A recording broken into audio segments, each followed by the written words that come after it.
Hello friends, and welcome back to the channel. This is Zobs, and in today's video we are going to be learning how to cut and sew this beautiful yoke I paired this red dress with.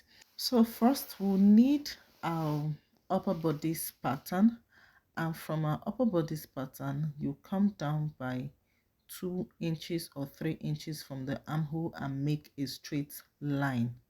If you have a ready-made bodice, you can transfer to another pattern and continue with that. Now that is going to be the length. The length of the yoke is just about 12 inches, which is going to be the entire length of this yoke, and that is going to be for the back piece. Okay, so the front piece now is going to be like 7 inches or 6, because we are trying to create a keyhole effect. So just come up from the back piece, that is the first line, and create a curve as seen.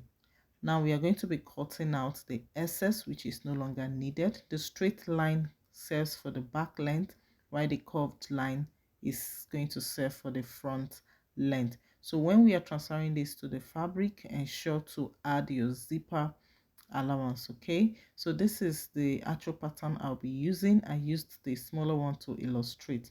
Now the actual pattern, I'm going to use 8 inches as the front depth, because I don't want it to be so open. I don't not really want the keyhole to be so open, except you want it, so you can go ahead and use between 6 and 7. So here I have transferred the main pattern to the fabric. You can see the zip allowance that was left before the pattern paper was placed. So you can go ahead and cut out the back piece first, and remember to adjust the neckline of your pattern so that you don't have a deep neck or an open neck, a wide neck at the back as well as the front. So I'm just trying to adjust the neckline, and then you cut out your pattern from your fabric. So you can go ahead and separate the back pieces, that is opening your zip allowance. I did not add any extra allowance to the length because the length was quite okay for me. Now you remove the back piece, and I'm eventually had to take this up a bit by 1 inch and just make the curve into the end of my pattern. Okay, so this is now going to serve as the front piece. You can spot the difference between the back length and the front length. So with a new front pattern, we are going to cut out our front piece. So when you are done, you go ahead and cut out your lining, because you're going to be turning with your lining.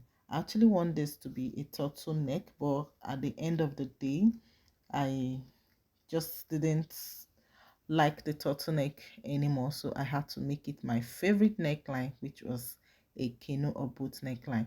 So here you have to cut out your basic sleeve, which I am trying to manage this fabric, and at the end I eventually used just about 1.5 yards for this project. I didn't want to exceed it because the remaining I was going to use for my daughter. So first of all, because I wanted to make it a turtleneck, I had to close up the hem first,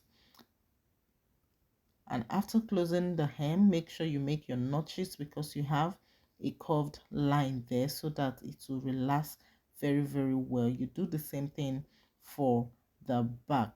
Now, because I did not do a total inseam turning for the shoulder, I had to make a French seam. That was when I thought I was going to make it a turtleneck, but I had to use a French seam just to make the shoulder very neat. So match up your fabric right sides, and then you stitch. After stitching, you trim out the excess, that is, you stitch on the front side. Okay, you trim out the excess, and then you fold back on the wrong side, and then take out the remaining 0.25 inches for your shoulder allowance. I hope that is clear. So you have a neat finishing on the inside and on the outside. You repeat the same thing for the other shoulder. So the next thing we are going to do now is to add your zipper.